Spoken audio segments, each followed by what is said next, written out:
Hello বন্ধুরা, আজ আমরা দেখতে চলেছি 2018 সালে রিলিজ হওয়া অনেক জনপ্রিয় একটি হাস্যকর কমেডি মুভি যার নাম হ্যালো মিস্টার বিলিয়নিয়ার। এই মুভি দেখার পর আমি নিশ্চিত তুমিও বলবে, ভাই এই মুভি এতদিন কই ছিল? এক গরিব ও দুনিয়ার আকাইম্মা লোক হঠাৎ জানতে পারে তার দাদা তার জন্য 37 বিলিয়ন ইউয়ান উত্তরাধিকারী সম্পত্তি হিসাবে রেখে গেছে। এই ফকিন্নি এত টাকা দেখার পর তার পরাণ যায় অবস্থা। কিন্তু এই টাকা পেতে হলে তাকে মানতে হবে কঠিন লেভেলের কিছু শর্ত, আর সে এই পরীক্ষায় পাশ করতে পারলেই পুরো সম্পত্তির মালিক হতে পারবে। কি ছিল সেই শর্ত, আর আকাইম্মা কি পারবে এই সম্পত্তি জিততে? মুভিটি একদম শেষ পর্যন্ত দেখলে তোমার হাসতে হাসতে পেট ব্যথা হয়ে যাবে। তাহলে চলুন শুরু করা যাক। তো গল্পের শুরুতে আমরা দুনিয়ার সবচেয়ে অসফল একজন লোককে দেখতে পাই যার নাম ওয়াং। এই ওয়াংই হচ্ছে আমাদের মুভির প্রধান চরিত্র। জীবনে এমন কোনো কাজ বাকি নেই যে সে না করেছে। বর্তমানে সে হ্যাংডং টাইগার্স নামের একটি ফুটবল ক্লাবের গোলকিপার, কিন্তু মাঝে মাঝে তাকে মেয়ে সেজেও গোলকিপিং করতে হয় পেটের দায়ে। একদিন মিস্টার জিন নামের একজন লোক তাকে অনেক টাকার অফার করে আপকামিং একটি ম্যাচ হেরে যাওয়ার জন্য। কিন্তু ওয়াং গরিব ও আকাইম্মা হতে পারে কিন্তু ধোঁকাবাজ নয়, তাই এত বড় টাকার অফার সে ভাব নিয়ে না করে দেয়। কিন্তু না করলে কি হবে, সেই ম্যাচে 5 গোল খেয়ে সে এমনিতেই হেরে যায়। আর এমন অপদার্থ গোলকিপিং দেখে বিপক্ষ দলের সবাই তাকে নিয়েই সেলিব্রেশন করতে থাকে। তাই সে নিজে নিজে বলে, দূর, হারলামই যখন তখন টাকা নিতে কি ক্ষতি ছিল। যাই হোক, এরপর ম্যাচ শেষে ওয়াং এর একজন বন্ধু যার নাম জিয়াও, সে তার বাসায় আসে যে এতগুলো গোল খাওয়ার পর তার কি অবস্থা সেটা দেখার জন্য। কিন্তু দরজার ফাঁকা দিয়ে সে দেখতে পায় ওয়াং অধিক শোকে গলায় দড়ি দিয়ে আত্মহত্যার চেষ্টা করছে। তাই সে দরজা ভেঙে ভিতরে এসে দেখে ওয়াং গলায় দড়ি না, বরং একটি লাইট লাগাচ্ছে। যাই হোক, এরপর তারা দুজন তাদের দলের কোচের কাছে যায়, কিন্তু সেখানে গিয়ে দেখে কোচ তাদের বদলে একটি কুকুরকে গোলকিপার হিসেবে রেখেছে। এটা দেখে ওয়াং এর বন্ধু জিয়াউর মাথা তো পুরোই গরম হয়ে যায়। তাই তারা দুজন সাথে সাথে সেই ক্লাব থেকে লিভ নিয়ে নেয়। গাড়িতে করে যাওয়ার সময় এক অত্যাধিক লেভেলের চিটার লোক তাদের গাড়ির সামনে এসে অ্যাক্সিডেন্ট হওয়ার নাটক শুরু করে দেয়। এমনিতেই তাদের মেজাজ খারাপ, তার উপরে এই চিটারের নাটক। তাই তারা দুজন তাকে আচ্ছা রকম দোলাই করতে থাকে। ঠিক তখনই সেখানে একটি মেয়ে চলে আসে যার নাম জিয়াজু। সে তাদের এসব ঘটনা দেখে ফেলে আর সাথে সাথে মোবাইল বের করে সোশ্যাল মিডিয়ায় লাইভে চলে যায়, আর আশেপাশের মানুষদেরকে ডেকে বলে এমন অন্যায়ের বিরুদ্ধে আমাদের রুখে দাঁড়াতে হবে। জনগণও কম যায় না, সবাই এসে বিচার চাই বলে স্লোগান দিতে থাকে। আর তারা দুজন একবারও তাদের বুঝাতে পারছে না যে এই চিটার গাড়ির সামনে এসে হুদাই অ্যাক্সিডেন্টের নাটক করছে। যাই হোক, এরপর যা হবার তাই হয়, মানে তাদেরকে মামা বাড়ি পাঠিয়ে দেয়। কিন্তু কিছুক্ষণ পর তাদেরকে সেই মিস্টার জিন জেল থেকে ছাড়িয়ে নেয়, যে ওয়াংকে আপকামিং একটি ম্যাচ হেরে যাওয়ার জন্য টাকা দিতে চেয়েছিল। তিনি আসলে কোনো ফুটবল টিমের কেউ ছিল না, মূলত ওয়াংকে পরীক্ষা করার জন্য সেদিন টাকার লোভ দেখিয়ে ম্যাচ হারার কথা বলেছিল। সে দেখতে চেয়েছিল ওয়াং সৎ নাকি পোল্টিবাজ। যাই হোক, এই পরীক্ষায় পাশ করার পর এবার আসল কাহিনী খুলে বলে মিস্টার জিন। তিনি ওয়াংকে একটি বিশাল বড় কোম্পানিতে নিয়ে যায়, আর সেখানে মিস্টার ইয়ন এবং মিস্টার লাই নামের দুজন ফান্ড ম্যানেজারের সাথে তার দেখা হয়। তখন মিস্টার জিন ওয়াংকে বলে, তোমার আপন দাদা তো অনেক আগেই মারা গিয়েছে, কিন্তু তোমার দাদার এক ভাই ছিল যে কিনা চীনের অনেক বড় মাপের একজন ধনী ব্যক্তি। সারা জীবন তিনি বহু টাকা কামিয়েছে, কিন্তু কোনোদিনও বিয়ে শাদী করেনি, ফলে তার এই সম্পত্তির কোনো উত্তরাধিকারীও নেই। তাই আপন ভাইয়ের নাতি হিসাবে তুমিই একমাত্র ব্যক্তি যে কিনা 37 বিলিয়ন ইউয়ানের উত্তরাধিকারী। এই কথা শুনে ওয়াং তো পুরোই টাস্কি খেয়ে যায়। তখন অন্যরা বলে, আরে ভাই, কাহিনী তো এখনো বাকি আছে, এত দ্রুত স্বপ্ন দেখলে হবে? তখন তারা ওয়াং এর চাচাতো দাদার রেকর্ড করা একটি ভিডিও ক্লিপ তার সামনে চালু করে। সেখানে সেই দাঁত পড়ে যাওয়া ধনী দাদা বলতে থাকে, তোমার মতো অপদার্থ যে কিনা মেয়ে সেজে ফুটবল খেলে, সেই গাদা প্রথম পরীক্ষায় পাশ করেছে দেখে আমি সত্যি হতাশ, কিন্তু কি আর করা, আমার তো আর কেউ নেই। তাই তোমার মতো অপদার্থর হাতে আমার সব সম্পত্তি তুলে দিতে হবে। তবে এই টাকা পেতে হলে প্রথমে তোমাকে 1 মাসের মধ্যে 1 বিলিয়ন ইয়ন খরচ করতে হবে, আর তা যদি পারো তাহলে তুমি এই পুরো সম্পত্তির মালিক হতে পারবে। তখন ওয়াং বলে, ধর্মিয়া, এটা কোনো ব্যাপার হলো? টাকা খরচ করাও আজকাল একটা বিষয়, আমি তো একদিনেই এই টাকা খরচ করে ফেলবো। কিন্তু না, তার দাদা ছিল কঠিন জিনিস। সে তাকে এই টাকা খরচ করার জন্য কিছু শর্ত দিয়ে দেয়, যা অবশ্যই তাকে ফলো করতে হবে পুরো মাস ধরে। 1 নাম্বার শর্ত ছিল এই টাকা শুধুমাত্র লিগ্যাল কাজে ব্যয় করতে হবে, এবং তা শুধু এই সিটির মধ্যেই খরচ করতে হবে। এছাড়া তুমি নতুন করে কোনো গাড়ি বাড়ির প্রপার্টি কিছুই কিনতে পারবে না। শর্ত 2, এই টাকা কাউকে দান করে দিতে পারবে না, আর 100 জনের বেশি কর্মচারীও রাখতে পারবে না, এবং তাদের কাজ না করিয়ে ফাও টাকাও দিতে পারবে না। শর্ত নাম্বার 3, মার্কেট ভ্যালুর বেশি টাকা দিয়ে কোনো জিনিস কিনতে পারবা না, সেই সাথে একটি জিনিস কিনে তা নষ্ট করে আবার সেই জিনিস কিনতে পারবা না। টাকা পেয়েছো মানে মনের মতো খরচ করবা তা হবে না। এবং সর্বশেষ শর্ত হলো এই ডিল তুমি কারো সাথে শেয়ার করতে পারবে না। এই সব শর্ত মানতে পারলে তবেই তুমি আমার সমস্ত সম্পত্তির মালিক হতে পারবে। এগুলো শুনে ওয়াং মিস্টার জিনকে একটি প্রশ্ন করে, আচ্ছা এই অফার যদি আমি একসেপ্ট না করি তাহলে এই সম্পত্তির মালিক কে হবে? তখন মিস্টার জিন বলে, তাহলে এই সব সম্পত্তি তোমার পিছনে দাঁড়িয়ে থাকা মিস্টার ইওনি ও মিস্টার লাইকে দান করে দেওয়া হবে।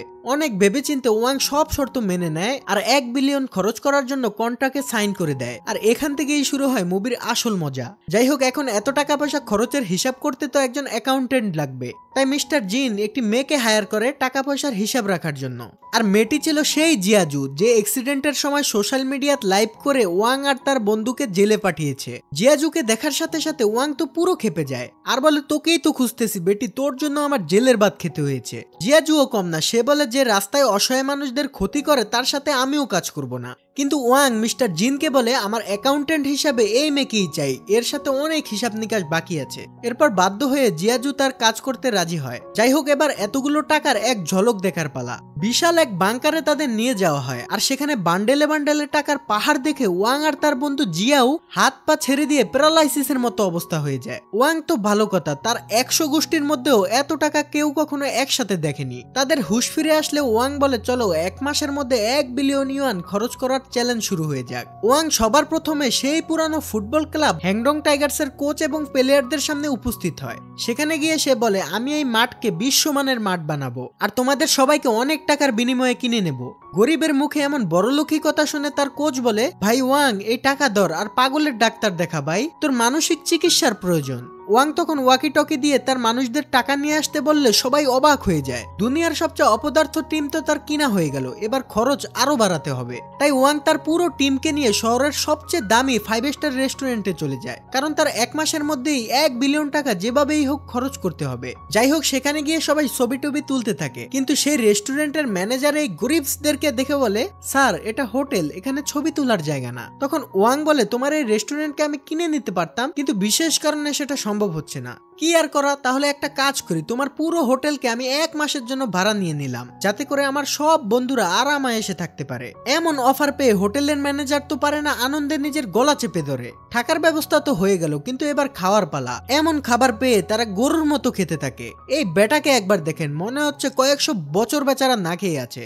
এমন খাই খাই পরিবেশে ওয়াং এবার স্টেজে দাঁড়িয়ে বক্তব্য দিতে থাকে আর বলে, আমি একটি নতুন কোম্পানি খুলবো। আর সেই কোম্পানির সিও পদের জন্য তার বন্ধু জিয়াউকে সিলেক্ট করে। বেচারা বন্ধুরা তো ভালোবাসা দেখে আবেগে পড়ে বিশাল এক বয়ান উপস্থাপন করে। ফেরার পথে ওয়াং তার অ্যাকাউন্টেন্ট জিয়াজুর সাথে যখন সেলফি তুলতে যায়, তখন জিয়াজু বলে, আই হ্যাভ এ বয়ফ্রেন্ড। আমার বয়ফ্রেন্ড ফকির হতে পারে, কিন্তু টাকার কাছে সে কখনোই মাথা নত করে না। সে বিভিন্ন বক্তৃতা লেখায় খুব পারদর্শী। ওয়াং বলে, ঠিক আছে, কাল একবার তোমার বয়ফ্রেন্ডকে নিয়ে আসো তো, দেখি সে কেমন। পরের দিন জিয়াজু তার বয়ফ্রেন্ডকে ওয়াং এর সাথে দেখা করায়। প্রথমে তার বয়ফ্রেন্ড অতি সৎ আর ইনোসেন্ট থাকার চেষ্টা করতে থাকে। ওয়াং এর দামি মদের অফার সে একদম না করে দিয়ে বলে, আমি মহল্লার সবচেয়ে ভালো ছেলে, আমি এসব নেশা টেশা করি না ভাইয়া। তখনই ওয়াং এর মনে পড়ে যায় সে তো ভালো বক্তব্য লিখতে পারে। তাই ওয়াং তাকে একটি বক্তব্য লেখার জন্য 10 লাখ টাকা দেয়। এটা দেখে সে উত্তেজনার ঠেলায় ডক ডক করে মদ গিলতে থাকে। এসব দেখে জিয়াজুর তো মাথায় ঘুরে যায় আর বলে, আরে এ তো দেখছি টাকার কাছে নিজে সততা বিক্রি করে দিচ্ছে।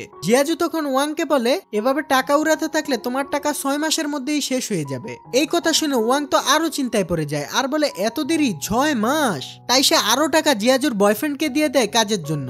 আসলে জিয়াজু জানতো না যে ওয়াংকে তার দাদার সম্পত্তি পেতে হলে 1 বিলিয়ন টাকা 1 মাসের মধ্যেই খরচ করতে হবে। যাই হোক, এত টাকা পেয়ে জিয়াজুর বয়ফ্রেন্ড তো এবার এতই খুশি হয়ে যায় যে সে এখন থেকে ওয়াং এর বাগানের মালি হিসাবে কাজ করতে চায়। এত ছোট লোকই ভাব দেখে জিয়াজু তার বয়ফ্রেন্ডকে বলে, তুই একটা চিটার, বাটপার, তুই আর আমাকে কোনোদিন ফোন দিবি না। যাই হোক, ওয়াং এবার তার নতুন কোম্পানির আপডেট নিতে যায়। সেখানে তার মাথায় টাকা নষ্ট করার একটা কুবুদ্ধি উদয় হয়। ওয়াং তখন যত লস খাওয়া মানে দেউলিয়া হয়ে যাওয়া কোম্পানির মার্কেট রয়েছে সবগুলোর শেয়ার কিনে নেওয়ার জন্য নির্দেশ দেয়, যাতে করে সব টাকা দ্রুতই লস হয়ে যায়। এই পাগলামি দেখে জিয়াজু বলে, আগে বলেছিলাম 6 মাস, এবার দেখবা 2 মাসের মধ্যে এই সব টাকা শেষ হয়ে যাবে। ঠিক সেই সময় সেখানে একজন লোক এসে উপস্থিত হয়। দেখে মনে হচ্ছে মাত্রই কোনো পাগলাগারদ থেকে পালিয়ে এসেছে। সে ওয়াংকে তার একটি ড্রিম প্রজেক্ট দেখার জন্য অনুরোধ করে। অনুমতি পেলে দেখা যায় সেই লোকটি সাঁতার পারে না বা ভয় পায় এমন লোকেদের জন্য একটি আর্টিফিশিয়াল সুইমিং পুল বানিয়েছে। সেটা দিয়ে যে কেউ অনায়াসে সাঁতার কাটার ফিল নিতে পারবে। এমন অপদার্থ আইডিয়া দেখে সবাই তো তাকে দূর দূর করে তাড়িয়ে দিতে চায়, কিন্তু ওয়াং এর তো এমন গাঁজাখড়ি আইডিয়াই লাগবে তার সব টাকা দ্রুত শেষ করার জন্য। তাই সে তার এই সুইমিং পুলের প্রজেক্টকে সাধুবাদ জানায় আর পুরো প্রজেক্টের টাকা একবারেই দিয়ে দেয়। এই পাগলামি দেখে সেখানকার বাবুর্চি থেকে শুরু করে সবাই তাদের ভবিষ্যৎ পরিকল্পনা ওয়াংকে জানায়, আর ওয়াং তাদের সবার পরিকল্পনা অনুযায়ী টাকা ডালতে থাকে। এটা দেখে জিয়াজু হা হয়ে তাকিয়ে থাকে আর ভাবে মানুষ টাকা কামাই করতে পারে না, আর এই পাপি লোকটা পানির মতো উল্টাপাল্টা কাজে টাকা খরচ করছে। পরের দিন দেখা যায় ওয়াং দেশের সবচেয়ে বড় দামি স্পা নিচ্ছে, কিন্তু তাতেও তার মন খারাপ, কারণ তাদের যে সার্ভিস ফি তা দিয়ে টানা 10 বছর স্পা নিলেও তার এই টাকা শেষ হবে না। এটা শুনে মেয়েটি বলে, স্যার এটা তো শুধু টেইলার, টাকা খরচ করতে হলে আপনাকে এখন আসল সার্ভিস দিতে হবে, আর আসল সার্ভিস কি সেটা তো তোমরা বুঝতেই পারছো। এটা শুনে ওয়াং তো লজ্জায় বাঁচে না, সে কোনোভাবে এই প্রিমিয়াম সার্ভিস নিবে না, আর মেয়েটিও কোনোভাবে সার্ভিস না দিয়ে ছাড়বে না। ঠিক তখনই সেখানে জিয়াজু এসে দেখে ওয়াং এসব প্রিমিয়াম সার্ভিস দেওয়া নেওয়া করছে। লজ্জায় সে মাথা নিচু করে সেখান থেকে চলে যায়। কিছুক্ষণ পর ওয়াং জিয়াজুকে বলে, আমি পাগল হতে পারি কিন্তু এসব কাজ আমি করি না, আমি এসব উল্টাপাল্টা সার্ভিসের ব্যাপারে খুব লয়াল। এরপর তারা দুজন হাঁটতে হাঁটতে বাগানে যায় আর সেখানে দেখে জিয়াজুর বয়ফ্রেন্ড মন দিয়ে মালির কাজ করছে, আর এটা দেখে জিয়াজুর রাগে তার সাথে ব্রেকআপ করে ফেলে। যাই হোক, এরপর ওয়াং এর মাথায় টাকা নষ্ট করার আরো একটি বুদ্ধি আসে। সে পৃথিবীর সবচেয়ে বড় বিজনেস কনসালটেন্ট ওয়ারেন লুফেটকে ইনভাইট করে তার দেশে। বিজনেস কনসালটেন্ট হলো যারা ব্যবসা কিভাবে বড় করতে হয় তার উপদেশ দিয়ে থাকে, কিন্তু ওয়াং তার কাছে জানতে চায় কিভাবে ব্যবসায় দ্রুত লঞ্চ করা যায় তার উপায় জানার জন্য। এসব পাগল ছাগল মার্কা কথা শুনে ওয়ারেন লুফেট ওয়াংকে বকাঝকা করে সেখান থেকে চলে যায়। যাই হোক, এভাবে রাজকীয় স্টাইলে ওয়াং এর দিনরাত কাটতে থাকে। যতভাবে টাকা নষ্ট করা যায় তার সবকিছুই সে ট্রাই করতে থাকে, কিন্তু এরই মধ্যে একদিন তার জন্য বিশাল বিশাল দুঃসংবাদ আসতে শুরু করে। সে অফিসে গিয়ে দেখে যে সকল দেউলিয়া হয়ে যাওয়া শেয়ারগুলো সে কিনেছিল তাদের কোম্পানিগুলোতে হিউজ পরিমাণ ইনভেস্ট করার কারণে সব শেয়ার মূল্য বেড়ে কয়েকশো গুণ হয়ে গেছে। সেই শেয়ার থেকে প্রায় 10 মিলিয়ন ইউয়ান তাদের আয় হয়েছে। এছাড়াও সেই পাগল উদ্যোক্তা যে কিনা গাঁজাখড়ি সুইমিং পুল বানিয়েছিল সেটাও ইতিমধ্যে ব্যাপকভাবে ভাইরাল হয়ে গিয়েছে, ফলে কোটি কোটি টাকা আসতে শুরু করে তাদের কোম্পানিতে। এসব শুনে ওয়াং এর তো পুরোই হার্ট অ্যাটাকের মতো অবস্থা। কোথায় সে টাকা কমাতে চাচ্ছে, উল্টো তার টাকা বেড়েই চলেছে। পুরাই পাগল হয়ে গিয়ে ওয়াং বলে, ভাই আল্লাহর দোহাই লাগে আমার সবকিছু বন্ধ করে দে, আমাকে একটু একা থাকতে দে। সবাই বলে মানুষ পথে বসে গেলেও তো এমন করে না, এ তো দেখছি খুশির সংবাদ পেয়েই দেউলিয়া হয়ে গেছে। মানুষ কি আর জানে ওয়াং মিয়া কিসের জন্য এমন করছে? 1 বিলিয়ন খরচ না করলে যে সে 37 বিলিয়ন পাবে না। যাই হোক, এদিকে জিয়াজুর আজ জন্মদিন, কিন্তু সেটা উদযাপনের জন্য কেউ নেই। ঠিক তখনই সেখানে তার বয়ফ্রেন্ড ফুল হাতে নিয়ে উপস্থিত হয়। জিয়াজু তো খুব খুশি যে ব্রেকআপের পরও তার বয়ফ্রেন্ড তার জন্মদিন সেলিব্রেশন করতে এসেছে, কিন্তু পরে দেখা যায় সে এসেছে জিয়াজুকে দিয়ে ওয়াং এর কাছে রিকোয়েস্ট করানোর জন্য, যাতে তাকে আরো টাকার সাপোর্ট দেওয়া হয়। এসব শুনে জিয়াজু তো রেগে মেগে আগুন হয়ে যায়, আর সাথে সাথে তাকে লাথি দিয়ে বের করে দেয়। যাই হোক, এরপর জিয়াজু ওয়াং এর কাছে অফিসের কাজ নিয়ে আসে, কিন্তু ওয়াং বলে আজ কোনো কাজ নয়, দেখো তোমার জন্য একটা সারপ্রাইজ আছে। এই বলে সে রাতের আকাশে আতশবাজি দিয়ে ভরিয়ে দেয়। আসলে ওয়াং এর তো টাকা খরচ করা লাগবে, তাই সে পুরো শহরে বিশাল এক জমকালো আতশবাজির অনুষ্ঠান করে। কিন্তু এটা দেখে জিয়াজু বলে, তুমি নিশ্চয়ই আমার জন্মদিনের সারপ্রাইজ দিতে এগুলো করেছো তাই না? ওয়াং মনে মনে বলে এটাই সুযোগ পার্ট নেওয়ার। তাই সেও বলে, হ্যাঁ তোমার জন্মদিনের জন্যই তো এসব আয়োজন করা। তখন জিয়াজু বলে, এই বেটা তোমার আবার আমাকে প্রেমে ফেলানোর মতলব নেই তো? আসলে ওয়াং সাহেবও ইতিমধ্যে তার প্রেমে পড়ে গিয়েছে, কিন্তু তাকে বলতে পারছে না। এদিকে জিয়াজু তাকে বড় ভাইয়ের মায়া জালে ফেলে দেয়, আর তখন ওয়াং আরো কুবুদ্ধি আটতে থাকে যে কিভাবে তাকে ইমপ্রেস করা যায়। তাই সে পরের দিন পুরো শহরে তার ভালোবাসার কথা জানিয়ে বিলবোর্ড টানিয়ে দেয়। সকালে জিয়াজু বাসা থেকে বেরিয়ে দেখতে পায় সবাই তার পিছু নিয়েছে অটোগ্রাফ আর সেলফি তোলার জন্য। কাহিনী বুঝতে পেরে জিয়াজু কোনো রকমে একটি গাড়িতে উঠে পালিয়ে বাঁচে। গাড়িতে করে যাওয়ার সময় আবারও সেই চিটিংবাজকে দেখতে পায়, যে কিনা গাড়ি দেখলেই তার সামনে গিয়ে অ্যাক্সিডেন্ট করার অভিনয় করে। এবার জিয়াজু বুঝতে পারে ওয়াং সেদিন সত্যি কথাই বলেছিল, কিন্তু সে তাকে ভুল বুঝে জেলের ভাত খাইয়ে ছেড়েছে। তাই সে ওয়াং এর কাছে গিয়ে সরি বলে, আর ওয়াং এই খুশিতে জিয়াজুর সব থেকে পছন্দের সিঙ্গার সিঙ্গারকে ডেকে নিয়ে এসে এক প্রাইভেট কনসার্টের আয়োজন করে। এই কনসার্ট জিয়াজুর অনেক পছন্দ হয় আর সে সারা রাত ধরে উপভোগ করতে থাকে। এদিকে ওয়াং এর এত উল্টাপাল্টা ইনভেস্টের পরেও তার কোম্পানির টাকা বেড়েই চলেছে, তাই সে এবার সবচেয়ে দুষ্ট চাল চালে সব টাকা হাওয়া করার জন্য। সে পুরো শহরের মিডিয়াকে ইনভাইট করে এক পাগলাটে ঘোষণা দিয়ে বসে। ওয়াং বলে, আমি নতুন একটি ইন্স্যুরেন্স খুলতে যাচ্ছি, যেখানে সবাইকে ওয়েট লস মানে ওজন কমানোর চ্যালেঞ্জ করছি। যদি কেউ 1 কেজি ওজন কমাতে পারে তাহলে আমি তাকে 1000 ইউয়ান দেব। তাই 1 সপ্তাহের মধ্যে যে যত বেশি ওজন কমাতে পারবে সে তত বেশি ইনকাম করতে পারবে। এই ঘোষণা শুনে পুরো শহরের সবাই পাগলের মতো ওজন কমানোর মিশনে নেমে পড়ে। কেউ এখন লিফট বা এক্সেলেটর সিঁড়ি ইউজ করে না, সবাই এখন হেঁটে দৌড়ে সিঁড়ি বেয়ে ওঠে। অফিসের কাজ করার সময়ও সবাই ব্যস্ত থাকে ওজন কমানোর জন্য, এমনকি ট্রাফিক পুলিশও নেচে নেচে তার কাজ করতে থাকে। সবার এরকম দিনরাত ওয়ার্কআউটের কারণে মানুষ দ্রুতই তার ওজন কমিয়ে ফেলতে সক্ষম হয়, আর ওয়াং এর টাকাও দ্রুতই শেষ হতে থাকে। যাক, অবশেষে টাকা খরচ করার এক মোক্ষম উপায় পেল আমাদের ওয়াং মিয়া। কিন্তু এই কাজে বাধা দেয় সেই দুজন ফান্ড ম্যানেজার। তারা মিস্টার জিনের কাছে গিয়ে বলে, এটা তো রুলসের বাইরে, সে তো শুধু শুধুই মানুষকে টাকা দিয়ে দিচ্ছে। কিন্তু মিস্টার জিন বলে, এটা রুলসের মধ্যেই পড়ে, এখানে কাজের বিনিময়ে সে টাকা দিচ্ছে, যা আমাদের রুলসের মধ্যেই ছিল, তাই এই কাজে আমি তাকে বাধা দিতে পারি না। যাই হোক, ওয়াং এর এই অকল্পনীয় উদ্যোগের জন্য সরকারের পক্ষ থেকে তাকে বিশাল সম্মান জানানো হয়। সেই অনুষ্ঠানে ওয়াং বলে, আমার একটি ছোট্ট ফুটবল টিম আছে, আর এই টিম দিয়ে আমি আমার দেশের সবচেয়ে বড় ফুটবল টিম হ্যাংটাইয়ের সাথে একটি প্রীতি ম্যাচ আয়োজন করতে যাচ্ছি। আশা করি সবাই আমাদের সাপোর্ট দিবেন আর খেলা দেখে আসবেন। আসলে ওয়াং এই হ্যাংটাই টিমকে কয়েক গুণ বেশি টাকা দিয়ে এই খেলায় নিয়ে আসার জন্য রাজি করিয়েছিল। তবে এই টিমের প্লেয়াররা ছিল মারাত্মক লেভেলের। তারা যদি গোল দেওয়া শুরু করে তাহলে 90 মিনিটের মধ্যে 50টি গোল দিতে পারবে এই অপদার্থ প্লেয়ারদেরকে। তখন হ্যাংটাই টিম বলে, আমরা এই ম্যাচ তখনই জিতবো যখন 10 গোল দিতে পারবো। তার মানে হলো পুরো খেলায় 10 গোলের বেশি হলেই ম্যাচ জিতে যাবে হ্যাংটাই। খেলার দিন পুরো স্টেডিয়াম দর্শকে পরিপূর্ণ, আর তার মধ্যে 99 ভাগই হচ্ছে হ্যাংটাইয়ের সাপোর্টার। মাত্র এইটুকু সাপোর্টারের দেখা মিলে ওয়াং এর টিমের জন্য। ওয়াং এর টিমের সাপোর্টার না থাকতে পারে, কিন্তু তারা ব্যাপক মাল পানির লোক, তাই তো পুরো টিম হেলিকপ্টারে করে মাঠে উপস্থিত হয়। ওয়াং এর দলের প্লেয়ার বুদ্ধি করে হ্যাংটাইয়ের দলের ক্যাপ্টেনের বউকে নিয়ে উল্টাপাল্টা কথা বলে। এটা শুনে সেই প্লেয়ারের রক্ত গরম হয়ে গেলে সে এক ঘুষি বসিয়ে দেয় ওয়াং এর বন্ধু জিয়াউন্নাকে। এটা দেখে হ্যাংটাইয়ের ক্যাপ্টেনকে রেফারি রেড কার্ড দিয়ে মাঠ থেকে উঠিয়ে দেয়। কিন্তু এরপরেও ওয়াং এর দল হাফ টাইমের আগেই 8 গোল খেয়ে বসে। এরপর ড্রেসিং রুমে তারা শক্তিশালী ডিফেন্সের প্ল্যান করে, আর যাই হোক না কেন কোনো গোল খাওয়া যাবে না, তাই তারা সবাই মিলে যার পায়ে বল আছে তাকেই ঘিরে ধরে। তবুও তারা আরো একটি গোল খেয়ে যায়। এটা দেখে তাদের সকল প্লেয়ার মিলে গোল পোস্টের সামনে দাঁড়িয়ে থাকে গোল আটকানোর জন্য। একের পর এক শক্তিশালী শট তাদের প্লেয়াররা ঠেকাতে থাকে, কেউ মুখ দিয়ে, কেউ হাত দিয়ে, কেউ আবার বংশের বাতি দিয়ে। এভাবে একে একে সব গোল ঠেকিয়ে পুরো খেলার সময় পার করে দেয়। আর সেই ম্যাচ 0-9 গোলে জিতে যায় ওয়াং এর টিম। ট্রফি দেওয়ার সময় সেই ভয়ানক হ্যাংটাইয়ের টিমকে ট্রফির মধ্যে থেকে ট্রফির একটা বাচ্চা উপহার দেওয়া হয়। এরই মাঝে ওয়াং এর কাছে কল আসে যে জিয়াজুকে কারা যেন কিডন্যাপ করেছে, আর কিডন্যাপাররা 10 মিলিয়ন ইউয়ান দাবি করেছে ওয়াং এর কাছে। ওয়াং এর কাছে এই টাকা তো কোনো ব্যাপার না, কিন্তু নিয়ম অনুযায়ী সে শুধু নিজের জন্যই টাকা খরচ করতে পারবে, তাই হয় তাকে রুলস ভেঙে টাকা দিতে হবে, আর না হয় জিয়াজুকে হারাতে হবে। এ তো এক কঠিন ঝামেলার মাঝখানে পড়ে গেল ওয়াং। সে এবার মিস্টার জিনের কাছে 10 মিলিয়ন টাকা ধার চায়, কিন্তু মিস্টার জিন বলে, আমি এই বিষয়ে কোনো হেল্প করতে পারবো না। আসলে এটা ছিল ওয়াং এর সর্বশেষ পরীক্ষা। মানে তার চাচাতো দাদা জানতে চেয়েছিল তার কাছে টাকা বড় নাকি মানুষের জীবন বড়।